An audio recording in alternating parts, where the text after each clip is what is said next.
And now, from 12 Studios, this is News 12 Now. Today is Thursday. That's what day it is, November 21st. Welcome to News 12 Now. I'm Kylie Dudman. New this afternoon, a Sulphur man arrested in Carter County after he allegedly rammed police vehicles with his car.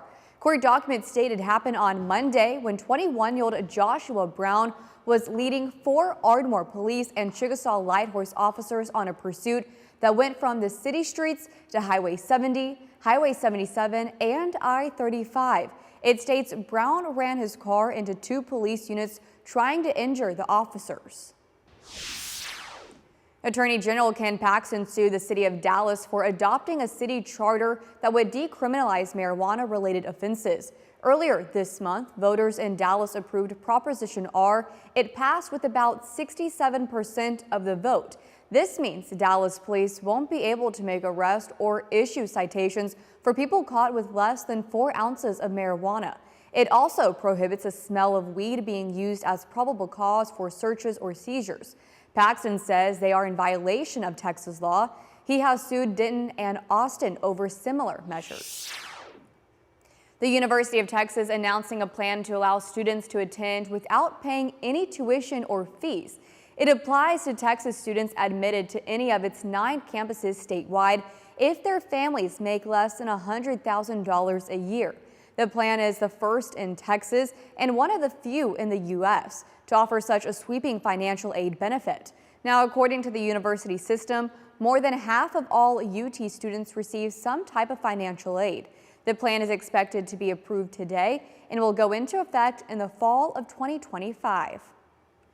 Well, turning now to weather, meteorologist Brian Briggs is with us.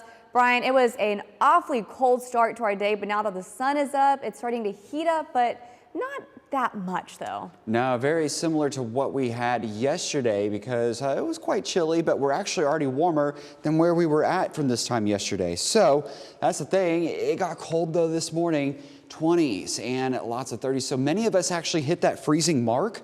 Some of us had a frost. Either way, it was cold, but we are actually running warmer than yesterday. And for some of us, near 5 or so degrees warmer, in fact. So that is giving us temperatures this afternoon into the 60s. Others in the upper 50s. So that's the thing, lots of sunshine on the way for the rest of the day today. Maybe adding on a few more degrees and maybe bumping up that wind just a bit. But we're actually going to be dialing that wind down again. And a very similar night is ahead with clear skies and cool temps, maybe even more freezing temperatures. So we actually are trending back into the 70s by the time we get to this weekend. And we're going to keep an eye on that Thanksgiving travel forecast because that's, well, Thanksgiving's a week away. So folks are going to start getting moving here. And we'll keep you updated on that. Till then, back to you, Kylie. All right, thank you, Brian. Taking a look at our crime news now. Yesterday, the sentencing for a Dallas doctor convicted of poisoning IV bags was handed down. Former anesthesiologist Ronaldo Ortiz was sentenced to 190 years in prison after being found guilty of injecting dangerous drugs into IV bags at the Baylor Scott & White Surgicare in North Dallas. The investigation began nearly 2 years ago when a North Dallas surgery center operated by Baylor Scott & White contacted police about what was called a compromised IV bag. According to documents, a patient would suffer a serious complication shortly after using a bag compromised by Ortiz. Ortiz is also tied to the death of a fellow anesthesiologist, Dr. Melanie Casper. She died from a sudden heart attack after administering an IV bag to herself after feeling sick. The bag was allegedly tainted by Ortiz, but prosecutors did not charge Ortiz in Casper's death. Between May and August of 2022, 11 cardiac emergencies were linked to former Dr. Ronaldo Ortiz. Airline passengers band together to stop a passenger who allegedly tried to open a plane door mid-flight. Fox's Amelia Jones has more. Okay, good. Just wanted to make sure. Doug McWright flies at least once a week for work. On Tuesday, he flew from Milwaukee back home to McKinney. You know, everything was just totally normal as normal can be. Until an hour and a half into his American Airlines flight. A man came up and started talking to the flight attendant near McWright's row at the front of the plane. I could tell that the conversation was not going very well. McWright says she asked the man several times to go back to his seat, but he ignored her.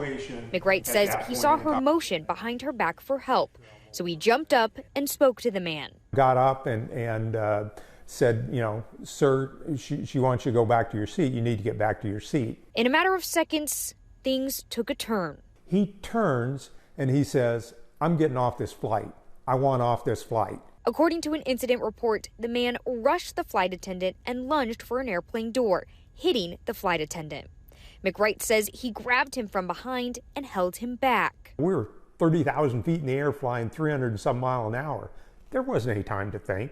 You just had to do something right now. Several other passengers, including Charlie Boris, had the same quick reaction and rushed to the front of the plane. The flight attendant that was heading back told me that he was trying to open the door, and that's when, kind of went all in. McWright, Boris, and another man taped the man's hands and feet, then held him down for the last 30 minutes of the flight.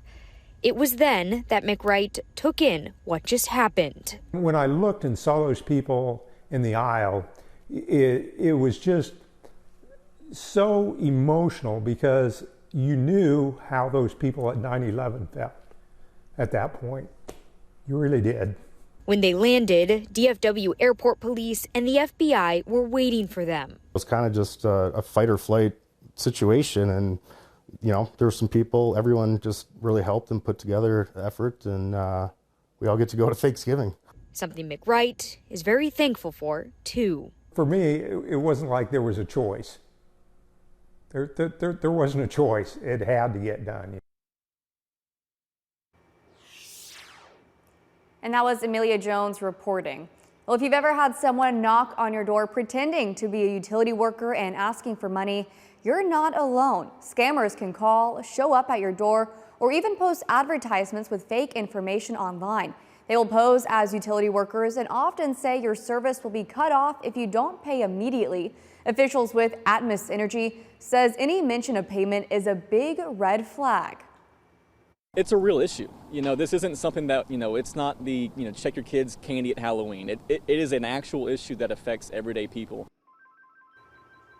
Always remember, they will never ask you for money at your door. And if you are contacted by a scammer, you can report the scam to your utility company, local law enforcement, and the Federal Trade Commission. Recall alert, a Texas-based skincare company is recalling some of their products because they could cause skin irritation. Drunk Elephant announced a voluntary recall for the brand's Besties No. 9 Jelly Cleanser and 2 of its face creams. The Jelly Cleanser product contains a preservative that isn't listed on the ingredient list. It could cause a temporary adverse skin reaction. The creams contain ingredients not listed and are missing preservatives, which may allow microbial growth. There is a form that customers must fill out. They will receive a prepaid label to ship them back for a refund and replacement. Well, you could call it the trial of the year in Texas, and it played out in a federal courtroom filled with drama Tuesday morning.